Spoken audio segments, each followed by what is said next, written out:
વિદ્યાર્થી મિત્રો, આપણે લાસ્ટ લેક્ચરમાં શાના વિશે અભ્યાસ કર્યો? જે કોષવાદની જે થિયરી હતી તેના વિશે અભ્યાસ કર્યો. કોષવાદ એ શું છે, એટલે કે સેલ થિયરી. આપણે અલગ અલગ સાયન્ટિસ્ટ છે એમને જે સ્ટાર્ટિંગના ડ્યુરેશનની અંદર જે કોષ શું છે તેના વિશે અભ્યાસ કર્યો હતો, આપણે પણ તે અભ્યાસ કર્યો. તો પહેલાં કયા સાયન્ટિસ્ટ આવ્યા હતા? રોબર્ટ હુક આવ્યા હતા અને પ્રાકૃતિક માઇક્રોસ્કોપની અંદર એમણે જોયું કે જે કોષવાદ છે, જે કોષ છે એ કેવો દેખાય છે. ત્યારબાદ આવ્યા રોબર્ટ બ્રાઉન, જેમણે કહ્યું કે કોષ છે એ વિશિષ્ટ રચના ધરાવે છે. ત્યારબાદ છે રુડોલ્ફ વિર્શો આવ્યા, સ્લીડન એન્ડ સ્વાન આવ્યા, તેમણે કોષવાદ થિયરી આપી. ત્યારબાદ આવ્યા રુડોલ્ફ વિર્શો, જેમણે શું બતાવ્યું કે જે કોષ છે એ પૂર્વ અસ્તિત્વ ધરાવતા કોષોમાંથી જ છે એ નિર્માણ થાય છે. આ વિશે આપણે અભ્યાસ કરી લીધો. હવે જોઈએ આપણે કોષનું વિહંગાવલોકન. એનો મતલબ શું થાય કે જે કોષ છે કેવો દેખાય છે તેના વિશે આપણે અભ્યાસ કરવાના છીએ. તો જોઈએ, જે કોષ છે એ આપણે અહીંયા જાણીએ છીએ કે વનસ્પતિ છે, પ્રાણી છે, એ બધા જ જીવંત સજીવો છે અને દરેક સજીવો છે શું દર્શાવે છે?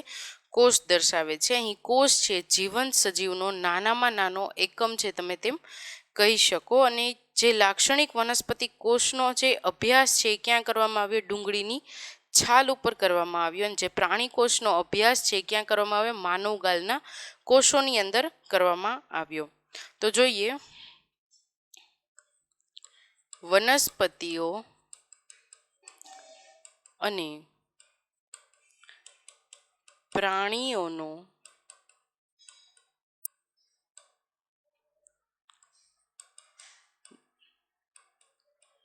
જીવંત એકમ આપણે કોને કહી શકીએ? કોષ.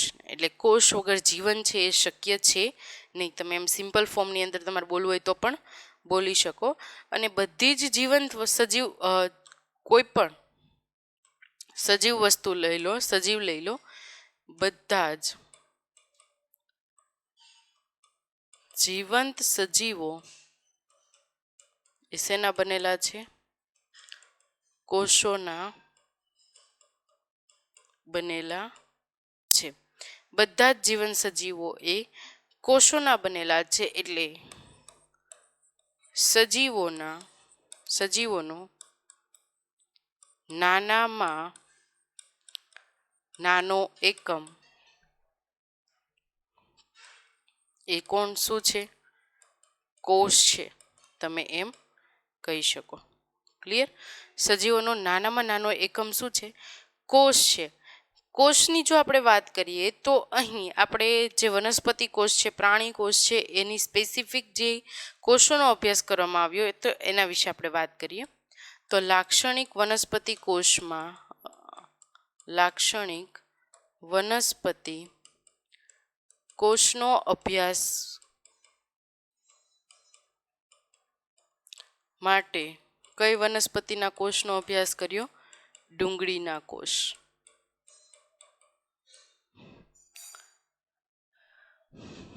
લાક્ષણિક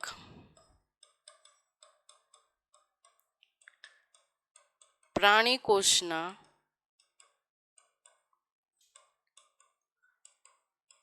અભ્યાસ માટે માનવગાલના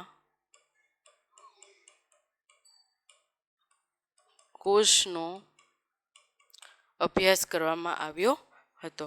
ડુંગળીના કોષનો વાનસ્પતિક કોષનો અભ્યાસ માટે આપણે ડુંગળીના કોષો અને પ્રાણી કોષના અભ્યાસ માટે આપણે જે માનવગાલના કોષો છે. અહીં જોયું કે એણે વનસ્પતિ કોષની જે રચના જોઈ, વનસ્પતિ કોષની રચના જોઈ તો ખબર પડી કે જેનું બહારનું પડ છે એક વિશિષ્ટ આવરણથી ઢંકાયેલું છે. જે બહારની સીમા આપણે જોઈએ તો એક વિશિષ્ટ આવરણથી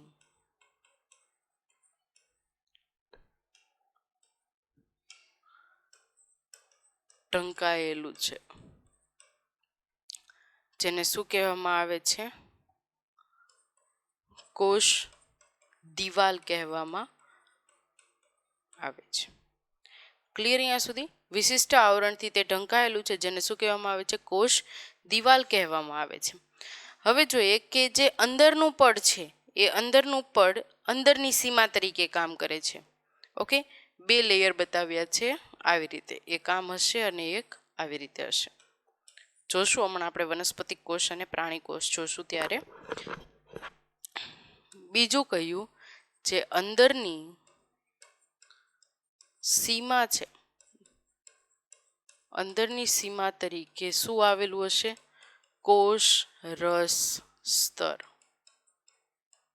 કેમ કોષ રસ સ્તર કહેવામાં આવ્યું? કેમ કે અંદર શું છે? આધારક છે, એટલે કે કોષ રસ ત્યાં જોવા મળે છે અને આ કોષ રસ છે એની આજુબાજુ એક લેયર આવેલું છે એટલે એને સ્તર કહેવામાં આવ્યું, જેથી એનું નામ શું પડ્યું? કોષ રસ સ્તર છે એ કહેવામાં આવ્યું. અને આ કોષ રસ સ્તર શું કરશે?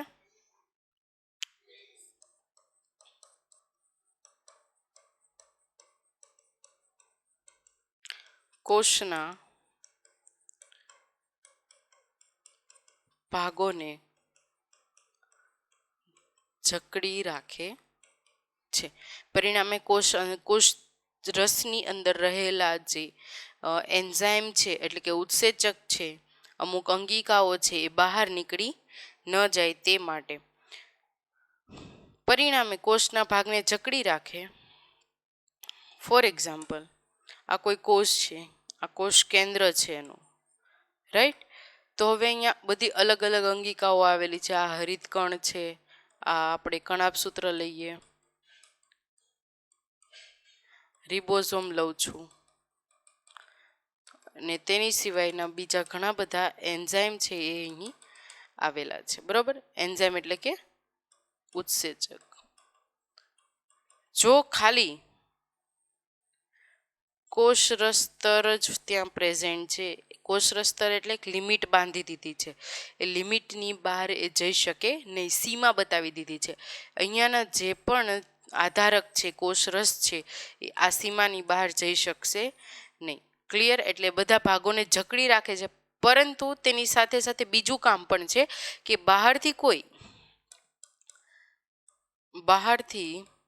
કોઈ પણ કોષ હુમલો કરે આ કોષ પર તો તેનું શું કરશે? કોષનું રક્ષણ પણ કરશે.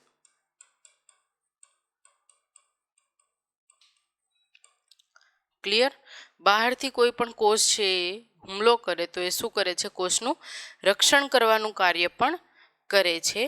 અહીં પ્રત્યેક કોષની અંદર સઘન પટલયુક્ત સંરચના છે એ તમને જોવા મળે છે, જેને શું કહેવામાં આવે છે? કોષ કેન્દ્ર કહેવામાં આવે છે.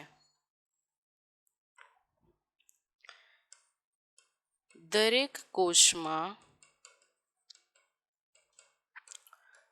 સઘન પટલયુક્ત રચના જોવા મળે છે, જેને કોષ કેન્દ્ર કહેવાય છે.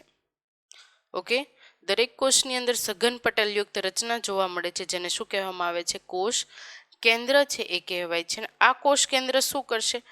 કોષ કેન્દ્ર છે એક તો પેલા નિયમન કરશે. કોનું નિયમન કરશે? કોષનું.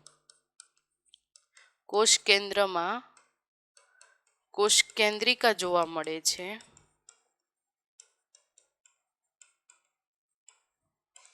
જેનું કાર્ય છે કોષનું નિયમન કરવું અને રંગસૂત્રીય દ્રવ્યોનું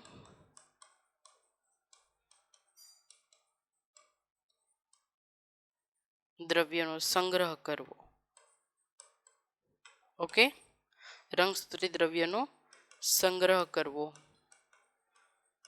એટલે કે જનીનિક માહિતીનો સંગ્રહ.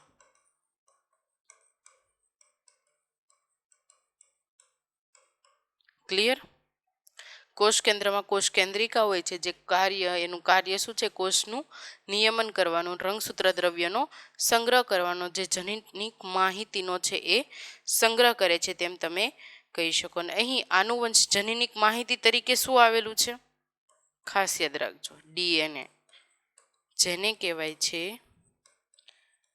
આનુવંશિક દ્રવ્ય. પણ શું આવેલું છે? જનીનિક માહિતી તરીકે ડીએનએ આવેલું છે, જેને શું કહેવામાં આવે છે? આનુવંશિક દ્રવ્ય. અહીં પટેલયુક્ત જો કોષ કેન્દ્ર જોવા, ખાસ એક વસ્તુ અહીંયા યાદ રાખવાની છે, પટેલયુક્ત કોષ કેન્દ્ર હોય તો તેને કહેવાય શું? કોષ કેન્દ્રી.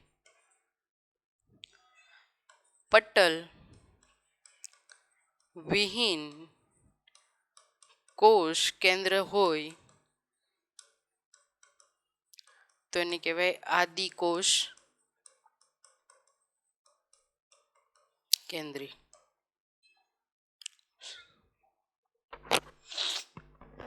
શું કોષ કેન્દ્રી એટલે? યુકાર્યોટ્સ. આદિકોષ કેન્દ્રી એટલે પ્રોકાર્યોટ્સ. ક્લિયર? પટેલયુક્ત કોષ કેન્દ્ર જોવા મળે તો તેને શું કહેવાશે? શું કોષ કેન્દ્રી? પટેલ વિહીન હશે તો તેને શું કહેવાશે? આદિકોષ કેન્દ્રી કહેવામાં આવશે. અહીં એક વસ્તુ કોમન જોવા મળે છે, આ બંને કોષની અંદર અર્ધ તરલ પ્રવાહી છે એ આવેલું છે.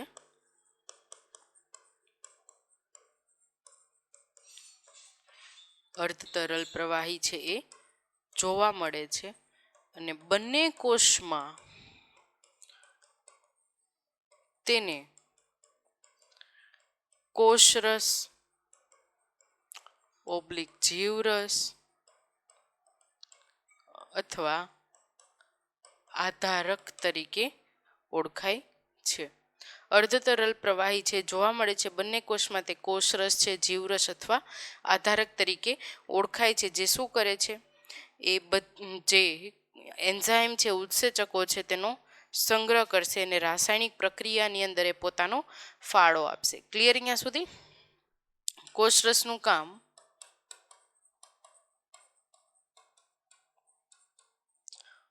ઉત્સેચક, અંગિકાઓ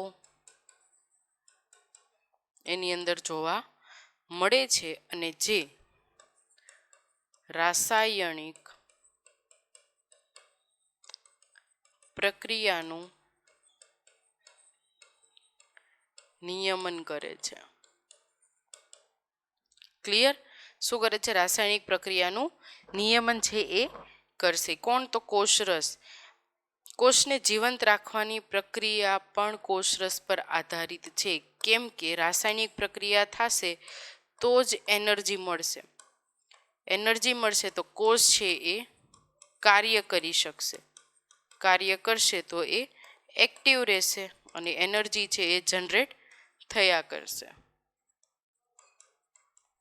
પરિણામે કોષ છે એ જીવંત રહેશે. તો અહીં તમે કહી શકો કે કોષને જીવંત રાખવા પણ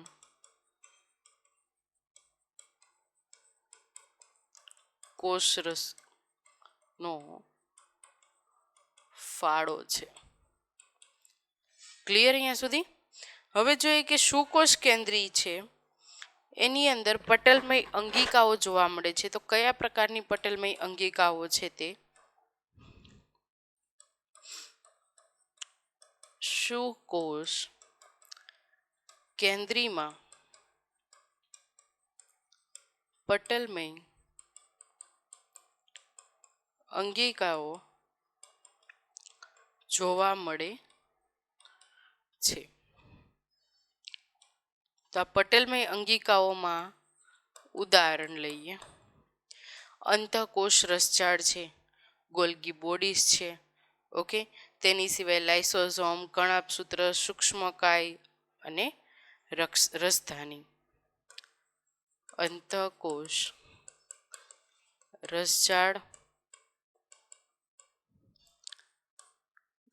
ગોલ્ગી, બોડી, કણાભ સૂત્ર,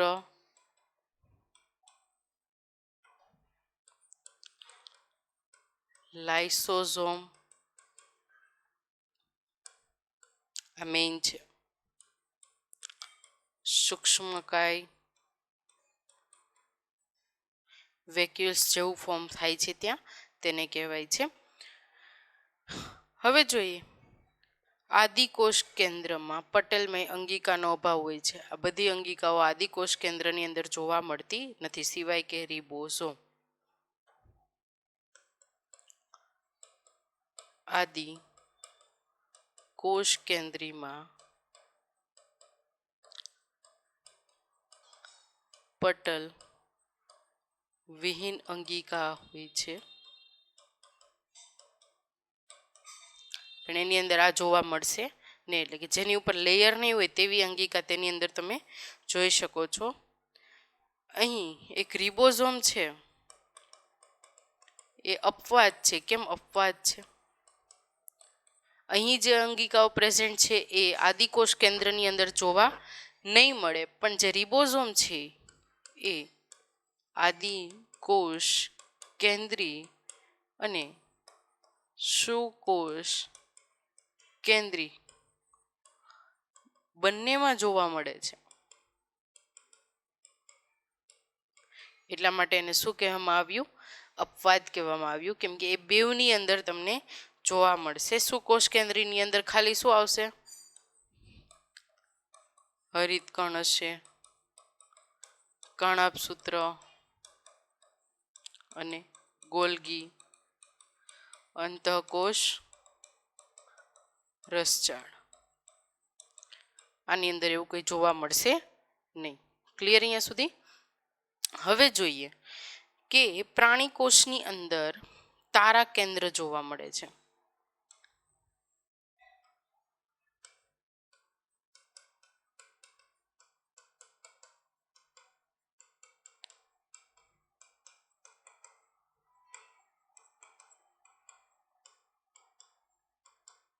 આ તારા કેન્દ્રનું કામ શું છે?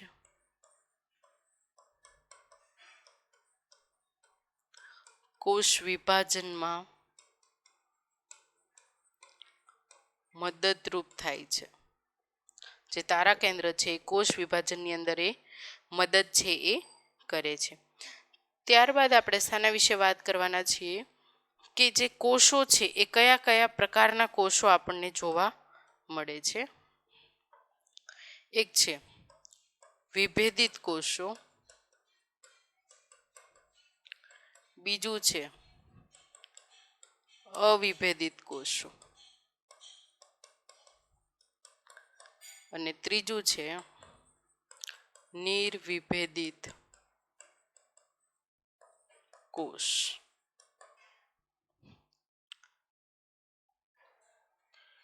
પેલું જોઈએ વિભેદિત કોષો.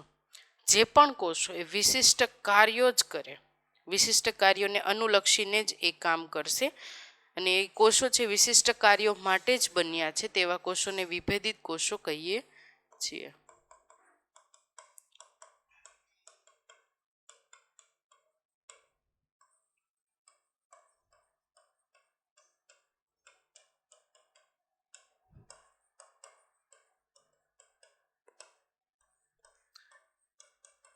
વિભાજન નહીં કરી શકે, સોરી, વિભાજન કરી શકશે. વિભાજન નહીં કરી શકે, અવિભેદિત કોષો છે. રાઈટ? અવિભેદિત કોષો કોને કહેવામાં આવે છે? કે જે વિભાજન થઈ જાય છે એટલે એક નવા કોષોનું સર્જન આપણને જોવા મળે છે.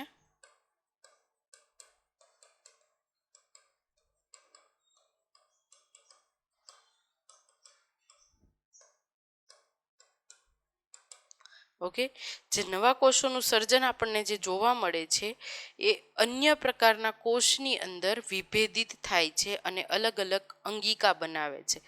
હવે જે આ કોષ છે, ફોર એક્ઝામ્પલ હું અહીંયા લઈ લઉં સ્ટેમ સેલ. સ્ટેમ કોષ, જેને અવિભેદિત કોષ કહેવામાં આવે છે. આ સ્ટેમ સેલની પાસે શું એબિલિટી છે? ફોર એક્ઝામ્પલ, એને લીવર બનાવવાનું છે, યકૃત, તો સ્ટેમ સેલ ભેગા થઈને વિભેદન થઈને ભેગા થઈને શાનું નિર્માણ કરશે? યકૃતનું.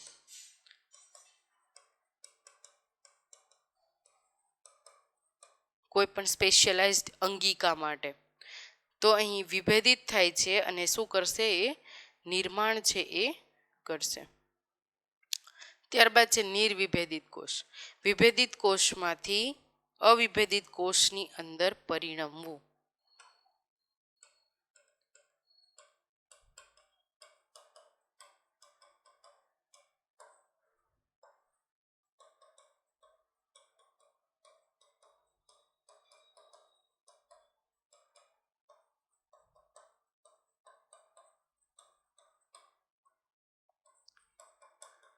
ઘા રૂજાવવો.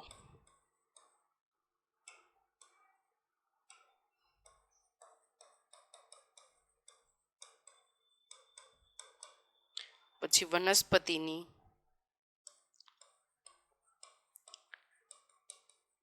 દ્વિતીયક વૃદ્ધિ. કોને કહેવાય દ્વિતીયક વૃદ્ધિ? આ હાઇટ છે, પ્રાઇમરી કહેવાય આને, એટલે કે પ્રાથમિક પહોળાઈ છે, જેને શું કહેવામાં આવે છે? દ્વિતીયક વૃદ્ધિ કહેવામાં આવે છે. તો વનસ્પતિની જે એની પહોળાઈ છે એની અંદર વધારો કરશે. ક્લિયર અહીંયા સુધી? ઓકે. હવે જોઈએ કે જે કોષ છે એને કદના આધારે તેની વહેંચણી કરવામાં આવી છે. દરેક કોષ છે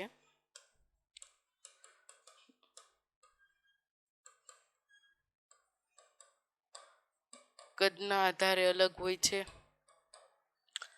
આકાર,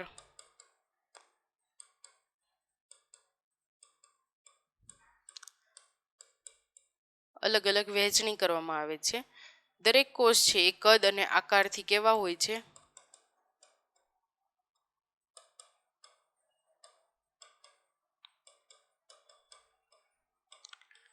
ભિન્ન જોવા મળે છે. ક્લિયર અહીંયા સુધી?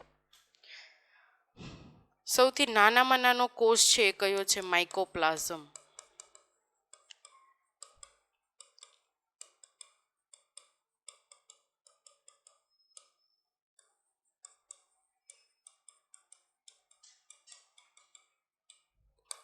સાઇઝ કેટલી છે? 0.3 માઇક્રોમીટર. સૌથી નાનામાં નાનો જે કોષ છે એ કયો છે? માઇકોપ્લાઝમા. શાહમૃગનું ઈંડું છે સૌથી મોટો કોષ કહેવામાં આવે છે. શાહમૃગનું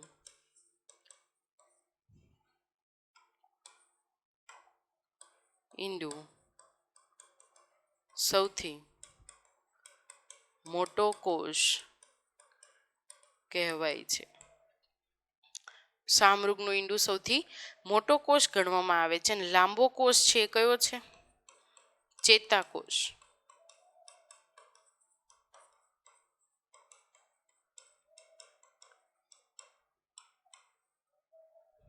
ઓકે. લાંબો કોષ કયો છે? સૌથી ચેતાકોષ છે. કોષના આકારમાં પણ ખૂબ વિવિધતા જોવા મળે છે. અમુક જે કોષો છે બિંબાકાર હોય છે, સર્પાકાર હોય છે, તંતુમય તમને જોવા મળશે.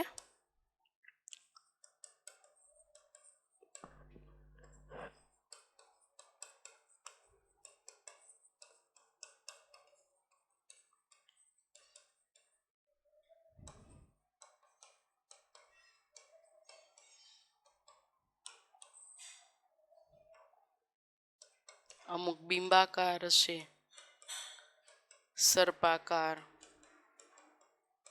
અનિયમિત આકારના. ઓકે.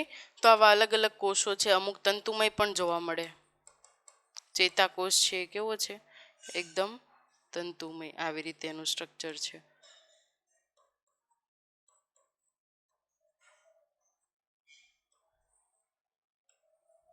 તો તંતુમય સ્ટ્રક્ચર તમને કોષનું છે એ જોવા મળે છે. તો આવી રીતે અલગ અલગ પ્રકારના કોષો છે. આપણે રક્તકણની જ વાત કરીએ તો રક્તકણની અંદર શું છે, રક્તકણ છે એની જે એનો વ્યાસ આપણે જોઈએ,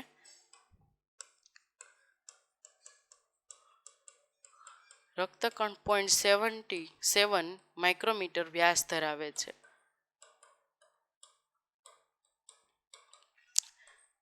ગોળ અને તમને કેવા જોવા મળે છે, દ્વિઅંતરગોળ. એટલે અમુક આ રીતે હશે.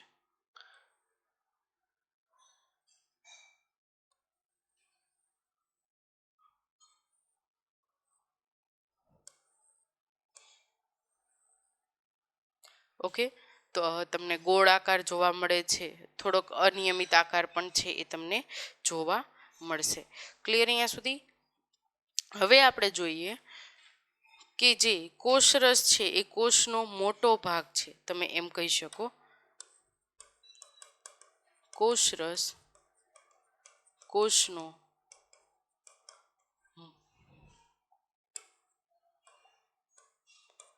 મોટો ભાગ છે,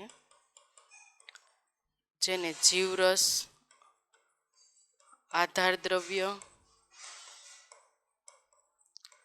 અથવા આધારક પણ કહેવાય છે. ક્લિયર? જોઈ લઈએ ફરીથી.